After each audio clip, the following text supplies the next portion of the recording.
All right, let's jump right in. Have you ever wondered if there's an official rulebook that hospitals and SIND have to follow? Something that's meant to keep you safe? Well, there is. Today, we're going to pull back the curtain on something called the SIND Service Delivery Standards. Think of it as the ultimate safety checklist for your healthcare. Think about it. When you walk into a hospital, how do you really know you're in good hands? What separates a decent hospital from a truly great one? Well, it turns out there's actually a detailed report card for this, something that lays out exactly what safe, high-quality care is supposed to look like. And that report card, that's exactly what these are. The SIND Service Delivery Standards, or SSDS for short. It's basically the official rulebook for every hospital. This thing sets the minimum bar for safety and quality, making sure you get a consistent standard of care. It doesn't matter if the hospital's big, small, public, or private. So what's actually in this rulebook? Let's break it down. We'll start right at the beginning, the moment you walk through the hospital doors.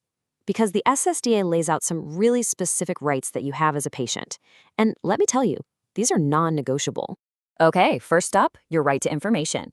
And look, this is way more than just some poster on a wall. It means the hospital has to treat you like an active partner in your own healthcare. The staff are required to explain everything: your condition, your treatment options, the risks, the benefits, even the costs. And they have to do it in a way that you can actually understand. This is a total game changer because an informed patient is always, always a safer patient. Next up is your right to dignity and privacy. And this one is absolutely fundamental. The standards are super clear on this. Consultations and exams have to happen in a private space. Not in some busy, crowded hallway. It even says that if you're a female patient being examined by a male doctor, a female attendant must be available. Your personal and cultural beliefs, they have to be respected. And why is this so important? Simple. Healing requires trust, and you can't have trust without respect. And this one is so crucial for accountability. You have the right to speak up if something's not right. If you're not happy with your care, the hospital must have a clear official process for you to file a complaint. And they can't just brush it under the rug. Nope, they actually have to investigate it fairly and tell you what they found out. It's your official channel to make your voice heard and, honestly, to help the hospital get better. All right, so we've covered your rights. Now let's follow your journey through the hospital. We're going to look at the actual path your care should take, all based on these standards, right from the moment you get admitted to the day you're ready to head home. So, the SSDS lays out this really clear 6-step journey for your care. First, it's all about access. Can you get in easily? Are there clear signs? Wheelchairs available? Simple stuff, but so important. Then, assessment. A qualified pro has to check you out within 4 hours of you getting there. After that comes care planning. This is where they create a written treatment plan, and here's the key: they have to do it with you. You're part of the team. Next is the actual treatment, which has to follow approved medical guidelines. Then, documentation. Every single thing needs to be written down in your file. And finally, discharge. This isn't just them showing you the door. It means you leave with a clear, agreed-upon plan for your follow-up care. Yeah, let's zoom in on that documentation piece, because honestly, it's the backbone of your safety. This quote from the standards really nails it. Your medical record, it's not just a bunch of random notes. It's supposed to be the complete story of your care. It has to be so detailed that any doctor, any nurse can pick it up and instantly know what's going on with you. This prevents those really dangerous gaps in care when staff changes over. And you can see just how practical these rules get. For example, the standards demand that any supercritical info, like say you have a severe allergy to penicillin, must have a big, bold alert notation right at the front of your file. This isn't just a friendly suggestion. It's a mandatory, potentially life-saving rule designed to stop a terrible mistake before it can even happen. Okay, so a huge part of your safety in a hospital comes from stuff you'll probably never even see. There's this whole world behind the scenes, and the standards cover these departments too. It's like an invisible safety net that's working to protect you at every single turn. Let's start with the laboratory. Think about it. Your entire diagnosis, your treatment plan, it can all hinge on the results of a few tests. So how do these standards make sure those results are actually right?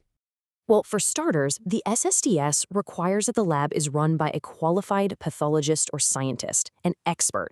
There have to be strict, documented procedures for everything: how your samples are collected, how they're labeled, how they're moved around. A mix-up here is just not an option. They also have to run quality control on all their tests to guarantee they're accurate. It's all about making sure the results your doctor sees are results that everyone can trust, 100%. All right, next up, let's talk about the pharmacy. This one is a biggie. Getting the right medicine at the right dose at the right time, it's obviously critical. So you can bet the standards are incredibly strict here, and for very good reason. So the rules say a qualified, registered pharmacist has to be in charge. All the medicines have to be stored correctly, temperature controlled and all that, because if a drug gets too hot or cold, it can become useless or even dangerous. And here's a simple but vital one. Prescriptions have to be legible and signed. That one rule alone probably prevents thousands of errors. They even need a system in place to get you a medicine if it's not normally stocked, so your treatment never gets interrupted.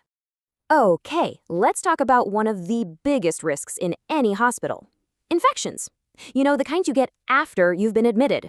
The people who wrote the SSDS knew this was a huge deal, so they mandated a really powerful hospital-wide program just to keep you safe from them. Here's what that looks like.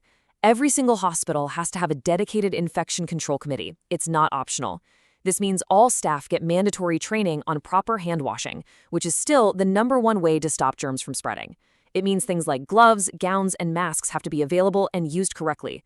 There are also clear procedures for isolating patients with contagious diseases, and, this is a big one, making sure that every single piece of medical equipment is properly sterilized before it's used. But it's not just about the medical care, right? The hospital building itself has to be a safe, clean space for you to heal. So yeah, you guessed it. The standards cover the physical environment too, to make sure the building is actually helping you recover, not holding you back. The rules are pretty straightforward, but so important.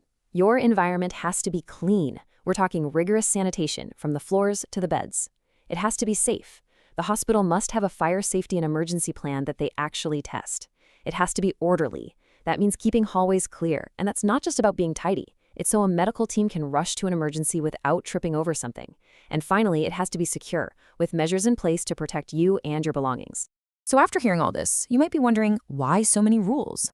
Well, this quote from the introduction of the standards document really sums it up perfectly. The whole point isn't just to hope things get better. It's to improve care in a structured, consistent, and measurable way. It's about building a reliable system so you get high-quality care no matter where you are, every single time. So now you know. You're armed with the inside scoop on how things are supposed to work. The next time you or someone you love needs care, you know what to look for. You know the rules of the game. So I'll leave you with a question to think about. Now that you know what the standards demand, what does high-quality hospital care really look like to you?